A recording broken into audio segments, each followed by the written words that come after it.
On Thursday, the Senate Banking Committee advanced a bill that would impose more sanctions on Iran if a nuclear deal can't be reached by the end of June. But earlier this week, on Tuesday, a number of Democrats also backed away from the legislation, asking that the Senate delay a vote on the bill. Robert Menendez, who chairs the Senate Foreign Relations Committee and sits on the Senate Banking Committee, said he, along with a few of his Democratic colleagues, would allow talks between Washington and Tehran to continue until at least the end of March. I would just simply suggest that this constant refrain that if no deal, then what?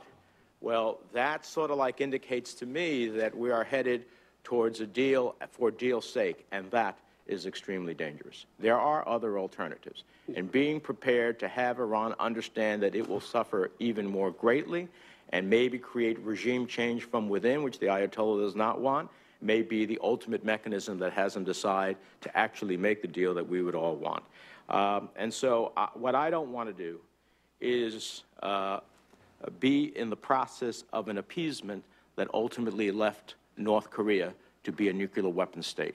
That is not a history that I want to relive once again. But some, like Jamal Abdi at the National Iranian-American Council, don't see this as a clear victory for the talks. What's problematic is that the deadline for an agreement is not March 24th, it is June 30th.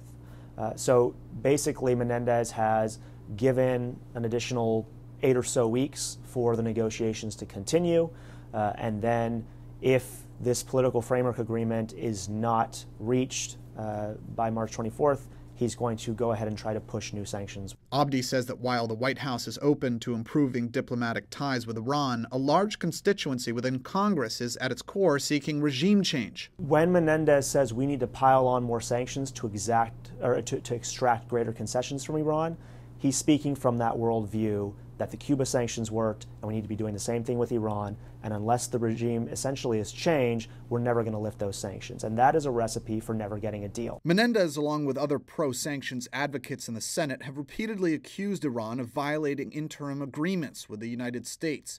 However, Abdi says these accusations are often false. I trust the IAEA on this. The IAEA is on the ground in Iran verifying this deal, monitoring it, and every month they release a report on Iran's implementation of the deal.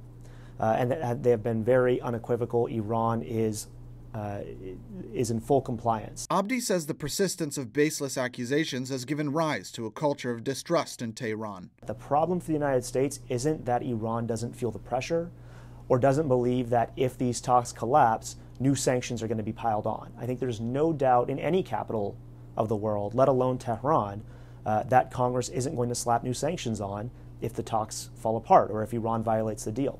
What's missing from these talks is there's a lack of trust.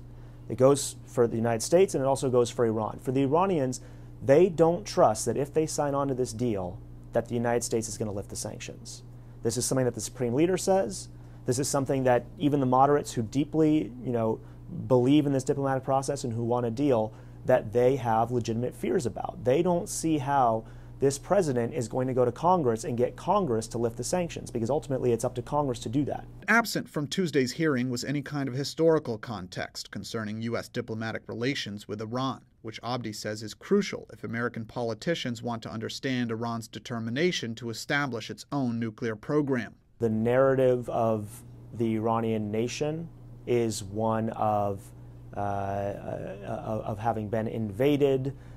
Going back to the invasion of the Arabs that turned Iran into a majority Muslim nation, and then the history of the 20th century, where you had the British and the Russians occupying Iran, where you had the British and the United States toppling the democratically elected prime minister in Iran, where you had the Shah reinstalled in Iran in 1953, and then somebody who was eventually toppled, but somebody who was perceived as a Western puppet. So this is a very strong narrative inside of Iran, and it's one that is well-founded. The one strong narrative that perseveres since 1979 is that Iran is a sovereign country, is an independent country, can stand on its own, is not a puppet nation that's going to be bossed around by outside powers. I think this still has, think about here in the United States how Americans feel about independence and freedom. the same thought process happens in Iran. Given the history of confrontation between Iran and the West, these current talks are pivotal, many experts say, especially when during the Bush administration, a war between Iran and the United States looked very possible. Now that both nations are at the bargaining table, Abdi is holding his breath for the delicate process to unfold, fearing that if the talks fail, the two current negotiating partners could drift back to their previous hostile positions. The easy answer is that if the negotiations collapse, you are looking at a war as a very likely scenario. The more complex answer is that it's not necessarily war through the front door. The front door would be the talks collapse, sanctions get ratcheted up, Iran leaves the NPT, they start enriching up to a higher level. The United States doesn't know what's happening and doesn't know how long of a breakout Iran has, and then you have the order for the U.S. to go take out those nuclear facilities. And then you either have ground troops or you have strikes every year or so to try to prevent Iran from getting closer to a breakout. But then you have numerous backdoors to war. One of the major reasons why these talks are happening are that both sides realize they could not escalate any further without triggering a military conflict. For The Real News, Thomas Hedges, Washington.